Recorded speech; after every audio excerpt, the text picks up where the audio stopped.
भाजपा के राज्यसभा सांसद डॉक्टर अनिल बोंडे ने देश के प्रथम प्रधानमंत्री पंडित जवाहरलाल नेहरू पर निशाना साधते हुए एक विवादित बयान दिया। उनके इस बयान के बाद राजनीतिक हलचल में नई बहस छिड़ने की संभावना जताई जा रही है।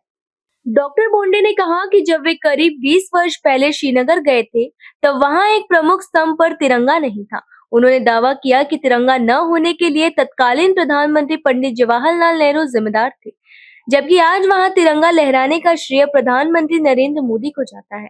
उन्होंने सवाल उठाते हुए कहा कि यदि नरेंद्र मोदी 2014 में प्रधानमंत्री नहीं बने होते, तो क्या अनुच्छेद 370 हटाया जा सकता था।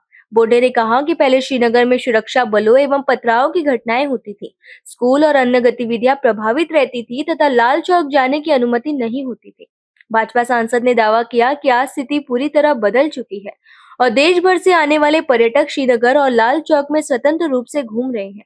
उनके अनुसार ये परिवर्तन प्रधानमंत्री नरेंद्र मोदी के नेतृत्व में लिए गए निर्णयों का परिणाम है।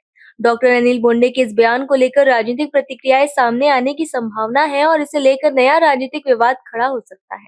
मी आता श्रीनगरला जाऊन आलो आणि श्रीनगरला जेव्हा गेलो तेव्हा त्या लाल चौकात गेलो।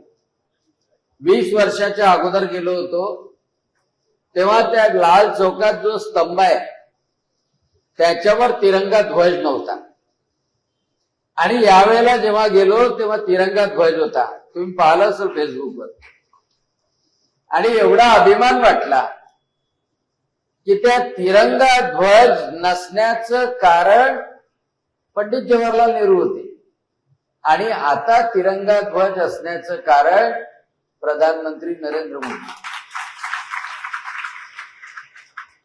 मला सांगा की प्रधानमंत्री नरेंद्र मोदी जर 2014 ला प्रधानमंत्री झाले नसते, 70 कलम 35 अ कलम हटलं असतं का? किती मोठी उपलब्धी आहे।